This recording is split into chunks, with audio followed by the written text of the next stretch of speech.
They told us we were the shield of the Imperium. They told us we were the line between survival and oblivion.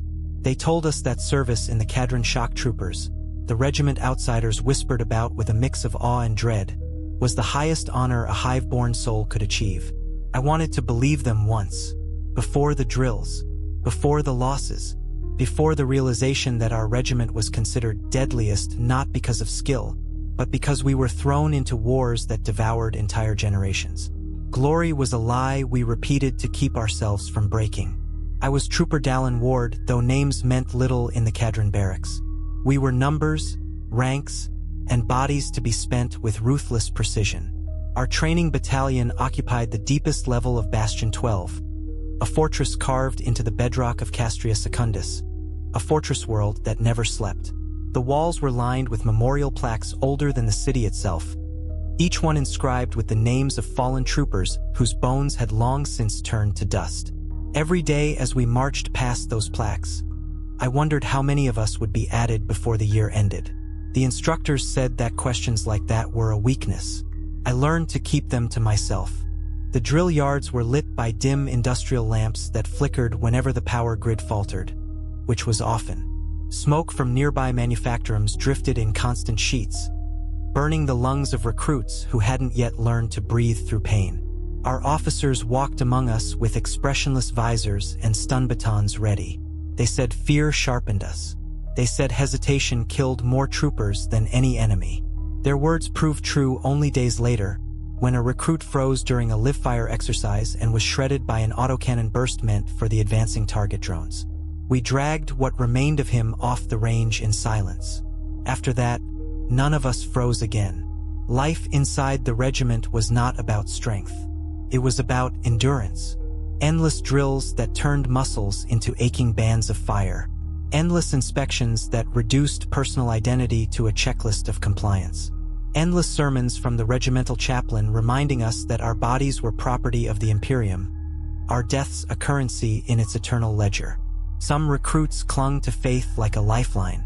Others recited doctrine simply because silence felt like rebellion. I mouthed the words because it was easier than thinking, easier than remembering I once dreamed of something beyond service. I first understood why the regiment was feared when they marched us down into the subvaults where the veterans gathered. They stood in rows, armor scarred, faces hardened into masks of quiet brutality. Their eyes followed us with a heaviness that made my skin crawl. These were soldiers who had survived campaigns that wiped out entire battalions. Their presence alone testified to wars we were not yet prepared to imagine. One veteran, his helmet clipped to his belt, approached our line. His left arm was a crude augmetic, and his right eye had been replaced with a glowing lens. He looked at me for several seconds, saying nothing. Then he whispered, "Don't trust the stories. Trust survival." It was the first honest lesson I had ever received. Deployment came sooner than expected. Alarms blared through the fortress as shuttles descended onto the landing platforms. Officers barked orders, shoving us toward the embarkation ramps. We grabbed our rifles, flak armor, and regulation packs with trembling hands. None of us had completed the full training cycle, but the regiment seldom had the luxury to wait. The war front had shifted. A rebellion had erupted across the mineral world of Ularis V, its hive cities aflame with uprisings led by renegade factions. Our battalion was being sent as reinforcement, though the veterans whispered that reinforcement meant casualty replacement in cleaner words. The shuttle ride was cramped and suffocating. Sweat, oil, and fear mingled in the recycled air. Troopers whispered prayers, clutching worn metal icons. Others sat stiffly, eyes locked forward, pretending they felt nothing.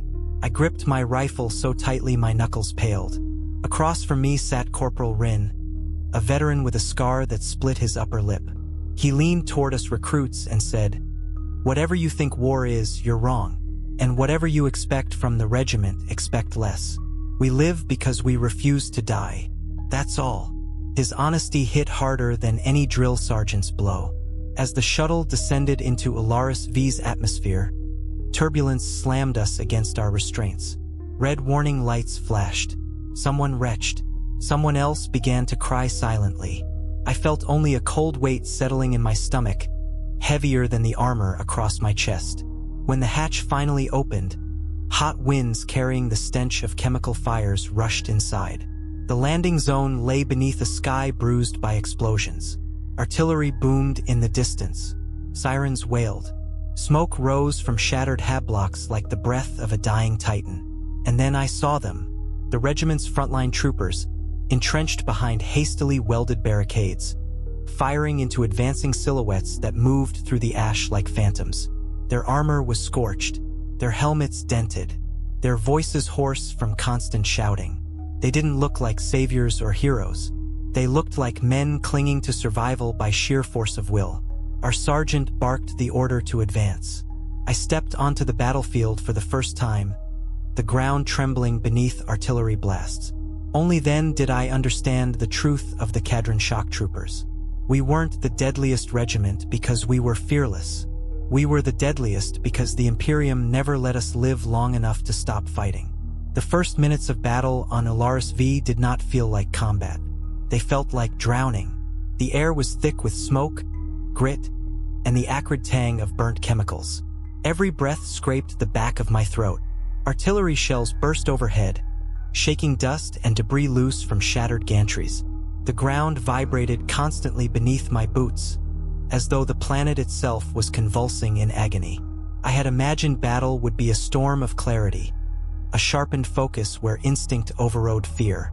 Instead, it was chaos, violent, senseless, and suffocating. The regiment threw us forward without hesitation. Veterans barked orders drowned out by explosions. Recruits stumbled after them, clutching rifles like lifelines. I followed Corporal Rin through a maze of collapsed ferrocrete and twisted metal. My hands trembled so violently that I nearly dropped my weapon twice. Ahead of us, muzzle flashes strobed through the thick ash, lighting up silhouettes of insurgents advancing through the rubble. They moved with purpose, not the starving desperation I had expected. Their weapons were well-maintained, their armor patchwork, but reinforced. They fought like soldiers. Down! Rin shouted, dragging me behind a fractured barricade. A hail of lost fire sliced the air where I had been standing seconds before. The beams hissed as they cut through drifting smoke. I felt the heat against my cheek. The realization that I had almost died before firing a single shot made my stomach twist. Rin smacked the side of my helmet. "If you freeze again, you're already dead," he growled. "Pull yourself together and return fire." I forced myself to lean over the barricade and aim. My hands shook, but I squeezed the trigger. The rifle bucked lightly. I saw one insurgent fall, his body collapsing into the ash. My first kill. The moment did not feel glorious or righteous. It felt empty. A sick weight settled in my chest, heavier than my armor. Rin noticed my stare. "Don't think about it," he muttered. "Thinking gets you killed." He fired 3 shots, each hitting with brutal precision. I envied how steady he seemed. Explosions rocked the side street. 2 recruits were thrown into the air. Their screams cut short as shrapnel tore through their flak armor. Their bodies landed in twisted heaps. A 3rd recruit dropped to his knees, clutching his shredded arm. He cried out for a medic, but the only response came from a veteran dragging him out of the kill zone with brutal efficiency. Pain was secondary here. Survival came first. Everything else was an indulgence. Our push continued through narrow corridors of debris. Fires raged across upper levels, sending fiery embers drifting downward like dying stars. The noise was unrelenting. Gunfire, screams, collapsing structures, the deafening roar of shells. My senses blurred, turning everything into a haze of violence and motion. Only flashes of clarity pierced through. The glint of a sniper scope, the scream of a trooper set ablaze by a chemical canister, the sight of a veteran crushing an insurgent's skull with the butt of his rifle after running out of ammunition. Rin pulled me aside as we ducked into a blown-out hablock. "Lesson 1, he said between breaths. "Shock troopers don't wait for orders in a firefight. You act. You survive. The dead don't get to explain why they hesitated." He peered through a fractured window. "Lesson 2, cover is life. The only thing more fragile than your armor is your body. He paused. Lesson 3. Never assume the enemy is untrained. They know this terrain better than we do. I nodded, though the words rattled in my skull, fighting for space with panic and confusion. Rin looked at me with an expression I couldn't decipher, somewhere between pity and resignation. You'll either learn fast, he said, or you'll die before the next sunrise. Gunfire erupted outside. We sprinted back into the open streets, joining another squad as they pressed toward a fortified intersection.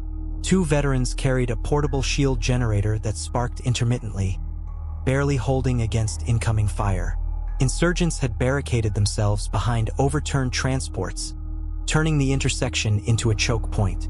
Their fire was relentless, precise, coordinated. One shot struck the trooper beside me in the throat, sending him sprawling. Blood sprayed across my visor. I wiped it away with a shaking hand, my breath accelerating into frantic gasps. Forward, Rin shouted, pushing me toward the generator as its shield flickered. We break their line or we die here. I could barely hear him over the rising whine of incoming mortar rounds. Civilians fled through side alleys, clutching injured relatives, their faces pale with terror. Some looked at us with desperate hope, others with fear. Shock troopers were not symbols of salvation. We were symbols of war, and war followed us like a plague. A mortar exploded behind us, throwing me against a cracked wall. My ears rang violently. Dust filled my lungs. Rin's voice reached me faintly, shouting my name. I staggered to my feet, only to see him locked in close combat with an insurgent wielding a rusted machete. Rin blocked the first strike, then the second. The third cut across his shoulder, slicing through flak armor. I reacted without thinking, raising my rifle and firing. The insurgent collapsed. Rin nodded once, thanks mixed with grim approval. We regrouped at the intersection as the veterans lobbed incendiary charges into the enemy position. Flames erupted, forcing insurgents to scatter. Troopers surged forward, gunning them down as they broke cover. The choke point fell. The cost was high. Bodies littered the ground, ours and theirs, many too charred to identify. The veterans ordered a temporary halt, enough time to reload, recover, and drag bodies out of the street. As I sat on a piece of broken masonry, trembling hands reloading my rifle, a realization settled over me like a shroud. There was no room for heroes here, no room for fear, doubt, or hesitation. The regiment did not create elite soldiers. It created survivors forged by brutality and loss. I thought of the plaques we marched past in Bastion 12. How many names carved in metal represented lives spent exactly like this, fighting in streets that no longer resembled anything human. Rin sat beside me, his arm bleeding through his torn armor. "Welcome to the shock troopers," he said quietly. "This war is the easy part. The hard part is living long enough to understand what it's turning you into." I did not respond. I was too busy realizing that the regiment's deadliest weapon was not its training, discipline, or doctrine. It was our ability to keep fighting long after hope had died. By the second day on Alaris V, the battlefield no longer smelled like a place where life ever belonged. The air tasted of burnt insulation, scorched protein rations, and bodies left too long in the open heat.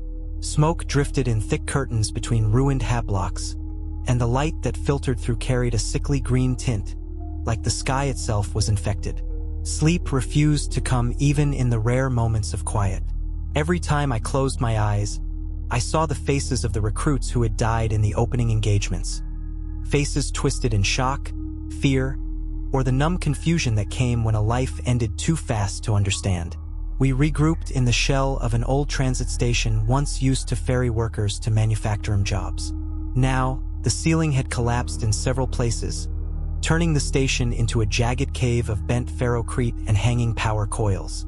Sparks crackled overhead, providing a flickering light that cast our shadows across the walls like twitching specters. The veterans set up a forward command out of a broken kiosk, its shattered glass crunching under their boots. Corporal Rin motioned for me to sit, though I could see blood seeping down his arm from where the machete had cut into him the day before. Across the station, medics worked in grim silence. They moved from trooper to trooper, applying coagulants and stimulants with mechanical efficiency. There were no gentle hands, no soft words. Pain was a given, survival a privilege. I watched as they tended to a veteran missing part of his leg. His face was a stone mask of discipline. He did not scream. He did not protest. He merely nodded once when the tourniquet tightened, as though he accepted suffering as familiar company. A young recruit named Joran sat beside me, clutching his rifle as though afraid it might vanish. His eyes were wide and glassy. "I thought we'd have more time to train before this," he whispered. "They said the shock troopers were the best in the sector. Why does it feel like we're being fed into a grinder?" I didn't know how to answer. Rin did. He lowered himself beside us with a pained grunt. "Deadliest doesn't mean safest," he said. "It means the Imperium puts us where other regiments break. The reason we survive is because the alternative is dying fast. We were given 15 minutes to rest before new orders arrived. 15 minutes to choke down stale ration bars that tasted of burned plastic. 15 minutes to patch armor cracks with emergency sealant. 15 minutes to wonder if we would still be alive by sundown. The mission was simple in words and brutal in practice. Push deeper into the industrial quarter to cut off the insurgents' supply routes. The district was a maze of half-collapsed manufactorums, molten conveyor lines, and cooling towers that had become sniper nests. Every alley was a kill zone, every rooftop a potential ambush. Veterans led the way, recruits forming the second line to absorb fire when the first line thinned. I felt dread settle into my bones as we left the station behind, marching into the broken skeleton of the city. The first ambush struck silently. A frag grenade rolled from a vent pipe, bouncing once before exploding. Shrapnel tore into 2 recruits, dropping them instantly. Sniper fire followed, beams slicing down from upper walkways. Rin tackled me behind a slagged machine press, his breath ragged in my ear. "Find the shooters," he shouted, firing blindly upward to suppress them. I scanned the shadows, spotting brief flashes of light behind stacks of rusted or crates. I aimed and fired, the recoil slamming into my shoulder. One silhouette fell, another ducked back into cover. The veterans advanced, taking the elevated platforms with disciplined fury. When the ambush finally broke, the floor was littered with bodies, ours and theirs, and my ears rang from the concussion of grenades thrown too close to survive comfortably. We pressed onward through narrow corridors lined with flickering warning lights. The deeper we went, the hotter the air became, heated by ruptured coolant lines and exposed furnaces that had been abandoned mid-cycle. The insurgents fought with increasing desperation, as though they knew this district was their lifeline. They fired from conveyor belts, from vat platforms, from half-melted staircases that trembled under the weight of footsteps. I lost count of how many times we were forced to halt to drag wounded troopers into cover. At one point, we entered an enormous hall filled with towering machinery, much of it shattered or burning. The ceiling arched so high above that the smoke turned everything into ghostly shapes. An insurgent squad charged us from a catwalk, hurling chemical bombs that burst in clouds of noxious green vapor. My mask's filters strained to keep the fumes out. Those who took a full breath collapsed immediately, clutching their throats as they convulsed. Rin shouted for us to fall back, but the entrance behind us had collapsed. We were trapped. The veterans took point, firing into the vapors where shadows moved. The air shimmered with heat and toxins. Sweat stung my eyes. My hands slipped on the rifle's grip. A figure lunged from the haze, swinging a jagged blade. I blocked the strike and countered, sending him sprawling. Another figure tackled me. We crashed into a conveyor belt still slick with oil. I grappled blindly, panic rising as my mask cracked under the pressure. Rin's rifle but slammed into the attacker's skull, saving me. He pulled me up by the collar. "Keep breathing through the fear," he said. "It's the only thing you can control." After what felt like hours, the enemy resistance finally broke. The district was secured, but the price had been steep. Nearly a third of our recruits were dead or too wounded to continue. The veterans looked less like soldiers and more like ghosts, their armor blackened and dented, their eyes hollow from seeing too many fall. We rested among the ruins of a blasted furnace hall. The fires crackled above us, the metal groaning like a wounded beast. I sat with Rin, my hands still shaking.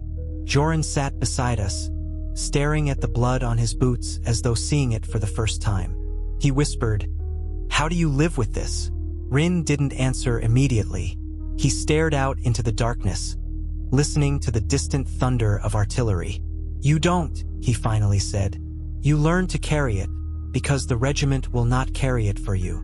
As I looked at the burned-out district stretching endlessly before us, I realized something horrific. The shock troopers weren't forged from strength. They were forged from loss, and I was already being reshaped piece by brutal piece. We spent the night in the ruins of the furnace hall, though night meant little on Ularis V. The sky above the district glowed with constant fire, turning darkness into a dim red haze that seeped through every crack in the metalwork. Sleep was impossible.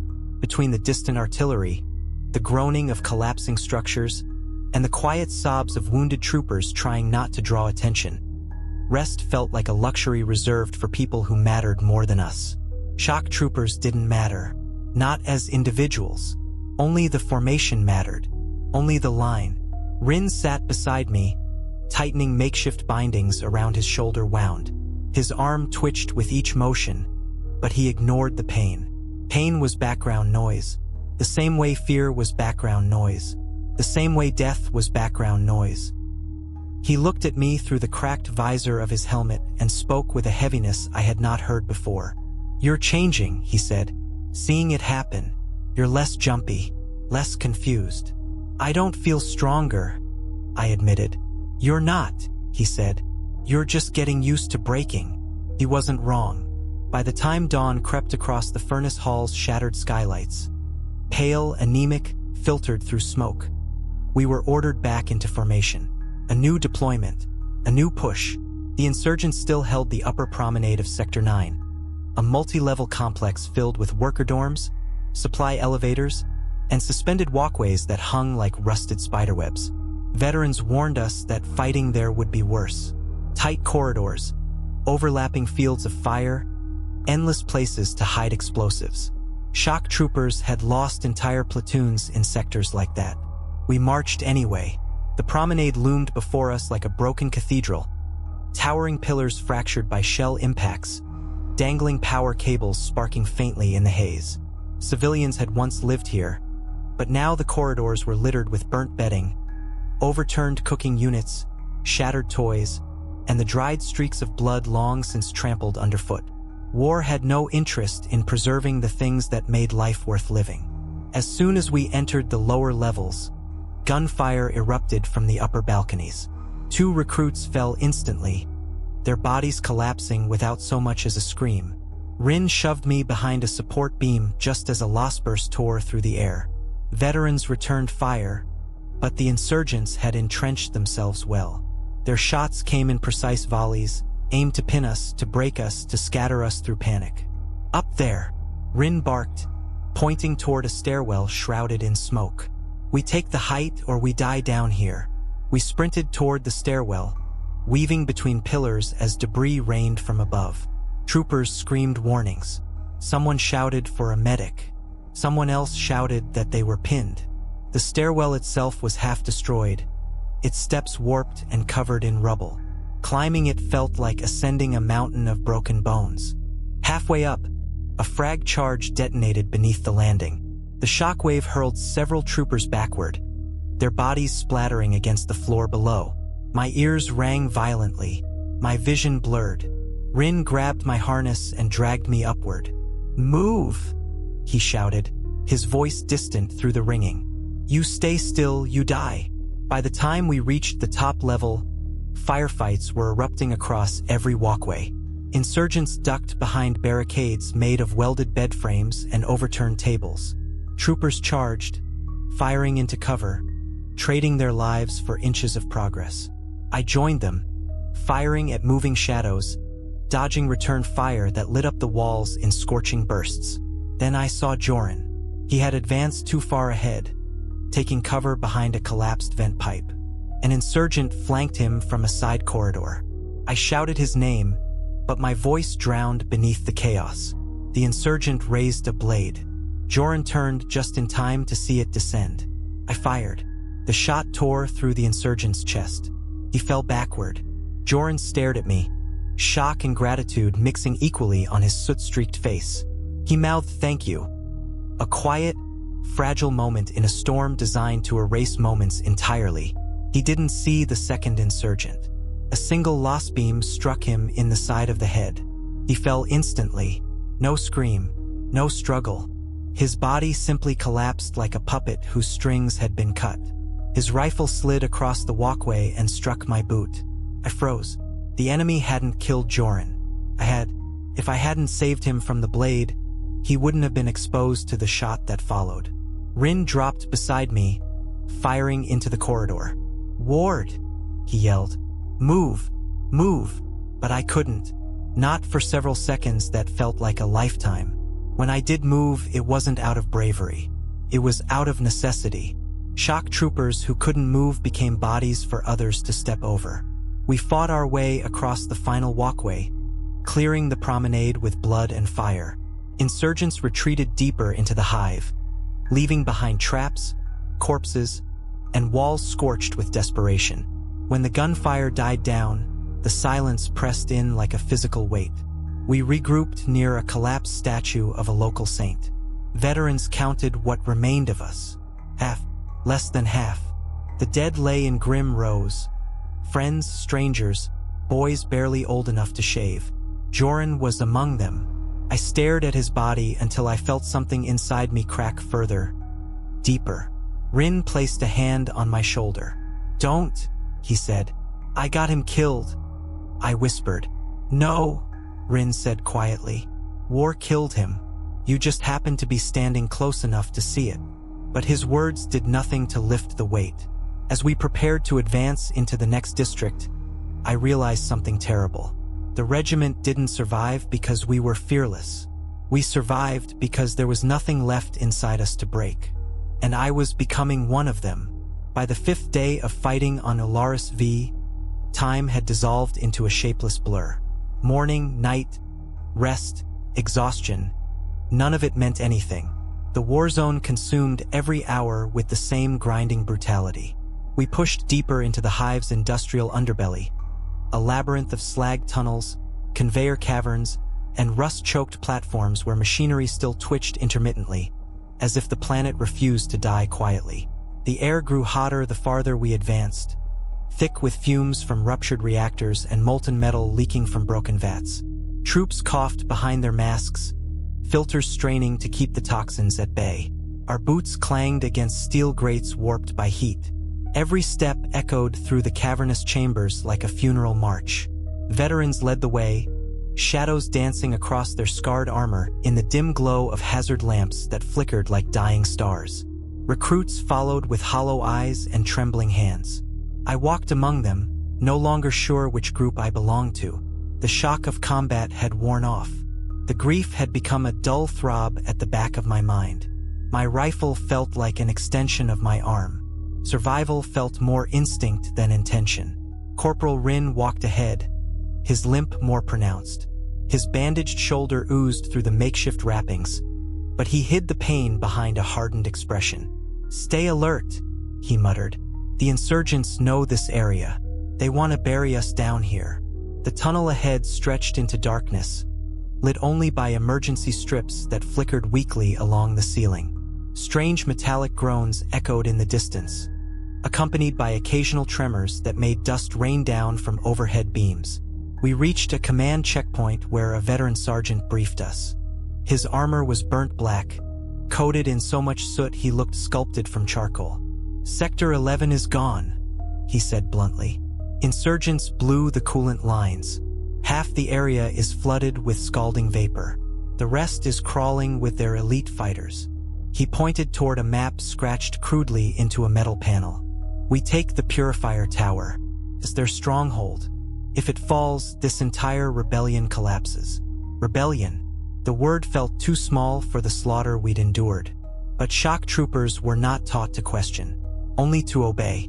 The march to the Purifier Tower was a descent into hell. Pipes overhead burst intermittently, spraying boiling steam that hissed like serpents.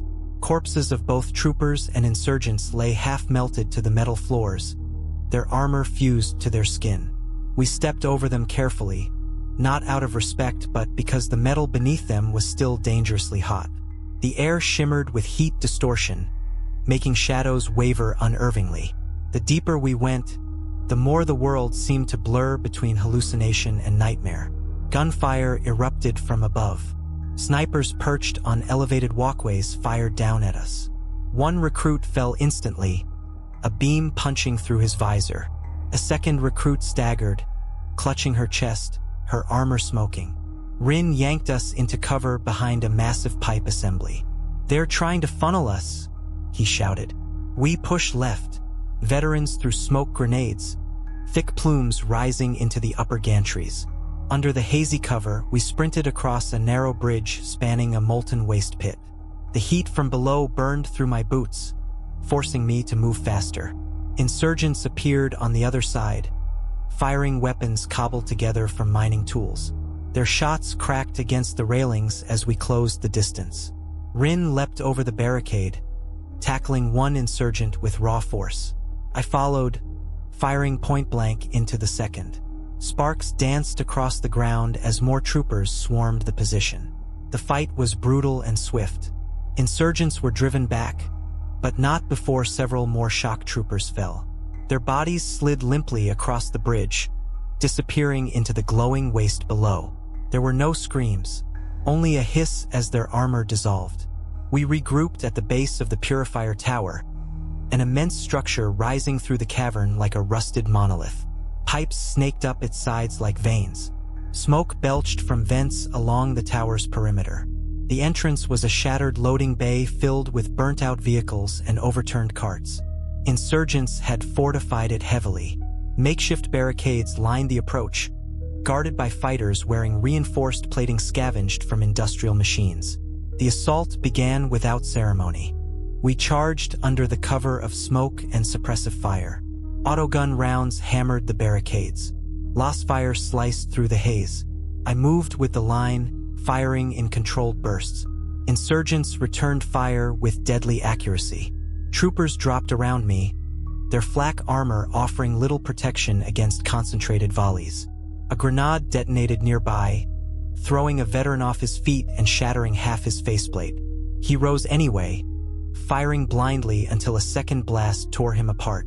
Rin led a push toward the left flank, shouting for us to follow. We vaulted over a collapsed loader machine, bullets sparking across its metal shell. I fired into the nearest barricade, striking an insurgent square in the chest. Rin finished another with a point-blank burst. The smell of burnt flesh and metal filled the air, thick enough to choke even through our respirators. The Purifier's interior was worse.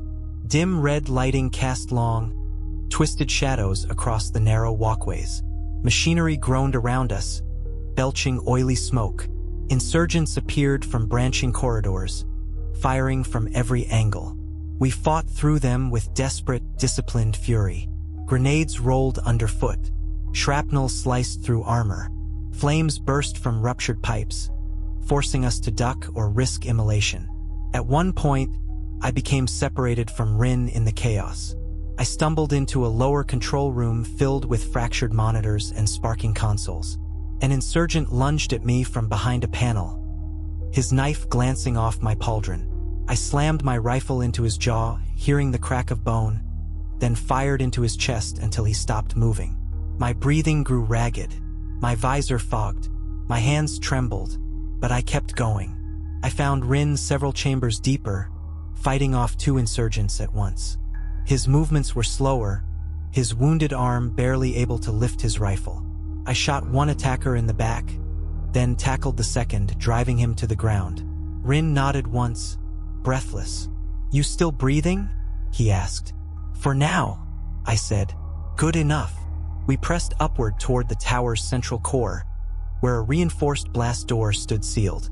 Veterans planted charges along its edges. The explosion rocked the entire structure. Flames licked the walls. When the smoke cleared, we rushed in. The insurgent command cell waited inside. Dozens of them, armed to the teeth, wearing armor marked with sigils of defiance. Their leader stood at the center, tall, gaunt, with a mask fashioned from welded metal scraps. His voice boomed through a distorted loudspeaker. "Your regiment is dying," he declared. "Your world is dying. You fight for an empire that will forget you the moment you fall." His words cut deeper than his weapons. He raised a stolen plasma cutter and charged. We met him and his inner guard in a maelstrom of fire and metal. Plasma blasts scorched the walls. Gunfire shook the room. I fought as though something inside me had broken loose. Firing, slashing, grappling, refusing to die.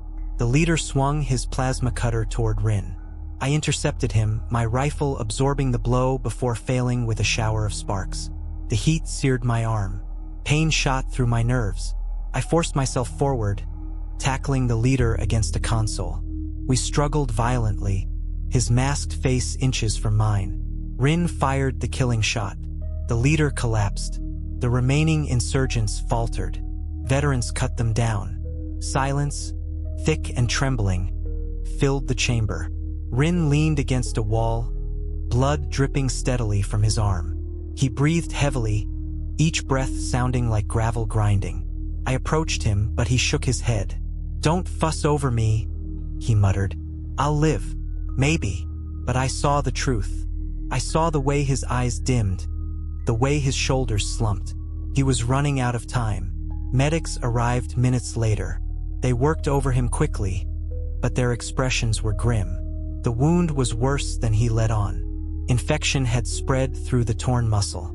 His pulse weakened. He grabbed my arm with surprising strength. "Ward," he whispered, "don't let this regiment break you. Surviving isn't living." I held his hand until it went still. When they carried his body out of the purifier tower, something hollowed out inside me. Rin had been my guide through horror, my anchor when I wanted to fall apart. Now he was gone, another name for a plaque no one would ever read. I looked at the shattered command room and understood a new truth. Shock troopers didn't die heroically. They died anonymously. Their deaths fed the machine of war, and the machine never slowed. As we prepared for the final push into the hive's heart, I felt the weight settle deeper into my bones. I was becoming what the regiment demanded. A survivor shaped entirely by fire. A weapon with nothing left to lose. We pushed into the hive's heart at dawn. Though dawn on Alaris V was nothing more than a dim shift from black smoke to gray smoke. The purifier tower burned behind us, vomiting plumes of industrial fumes into the already poisoned sky. The air felt heavier now, as though the planet itself knew the rebellion's last stand was coming and braced for the impact. Every step forward echoed inside my chest like a drumbeat counting down the final hours of the living. We moved in silence, not because we were disciplined, but because there was nothing left to say. Every trooper who survived the purifier assault wore the same expression: hollow, exhausted, and quietly furious. We had lost too many. Rin among them. His absence followed me like a shadow, deeper than the darkness clinging to the hive corridors. Veterans marched with stiff precision, their armor scorched and patched with scrap plating. Recruits staggered behind them, no longer young in anything but the number of years they had existed. The path to the rebel command center wound through the city's memory. Worker murals scorched black. Prayer alcoves turned to rubble. Child-sized respirators melted into floors where families had died together. Shock troopers were not meant to feel sorrow for what war destroyed. But as we advanced deeper, I felt a tightness in my chest that no training had ever prepared me for. The hive had been a home to millions. Now it was a tomb wearing the disguise of a city. The enemy's final stronghold was the central relay spire, once a communication hub that towered above the lower districts like a steel monolith. Now it leaned slightly, structurally wounded by weeks of shelling. Fires burned along its upper balconies, sending embers drifting downward like dying sparks. The approach was a killing field. Long, exposed walkways where insurgent marksmen waited. The first volley hit us the moment we emerged from cover. 3 troopers fell instantly. A veteran took a beam through the thigh and collapsed with a grunt, his armor clanging against the walkway. Medics pulled him back as suppressing fire erupted around us. The shots came from elevated platforms, the rebels firing from loops of suspended cable walkways that crisscrossed the spire like webs spun by a metal spider. "Smoke out!" someone shouted. Gray plumes erupted along the walkway, shrouding our advance. Visibility dropped to arm's length. Shadows flickered through the haze. Bolter fire cracked overhead. Insurgents called out positions in echoing voices. The walkway trembled beneath a concussion blast. I nearly fell over the railing, catching myself just as the smoke tore open with the force of a passing shell. We charged the spire's base under the cover of fire and chaos. Veterans formed the vanguard, shields raised against incoming beams. Recruits trailed behind, clutching rifles, whispering prayers or curses. I took the center, driven by something colder than fear, sharper than anger. Rin's words haunted my steps. Surviving isn't living. Inside the spire, the air was cooler but heavy with burnt wiring and chemical fumes. Lights flickered overhead. Long corridors stretched ahead in angled lines, each bend a potential ambush. We cleared them methodically, each room preceding its own small war. Insurgents fought like cornered animals, desperate, savage, and unafraid to die. They detonated makeshift charges. They fired from crawl spaces. They used maintenance shafts to move behind our line. Every fight felt more frantic than the last, less like a battle and more like drowning. Halfway up the spire, we found a civilian bunker. Children huddled behind rusted storage crates, their faces streaked with soot. A woman clutched a broken ration tin like a shield. They flinched when we entered, not knowing whether shock troopers meant salvation or execution. I raised my hands slowly, guiding them out of the line of fire. The look of gratitude they gave me felt misplaced. I had not saved them. They had simply survived long enough for us to pass by. We left them behind as orders demanded. At the central ascent shaft, the fighting intensified. Insurgents rained fire from metal balconies above. Grenades rolled down stairwells. A blast wave knocked several troopers from their feet. A veteran beside me was torn open by a scattershot blast. He collapsed without a sound, his armor spilling blood and coolant in mingled pools. Another trooper panicked, firing wildly before being cut down by return fire. I moved forward because stopping meant dying. At the top of the ascent shaft, the rebel command cell awaited us. The chamber was vast, circular, and lined with broken vox arrays and flickering screens displaying static. Red lights pulsed rhythmically, painting the room in a heartbeat glow. Insurgent commanders stood in a tight formation, rifles raised, faces masked by respirators taken from chemical laborers.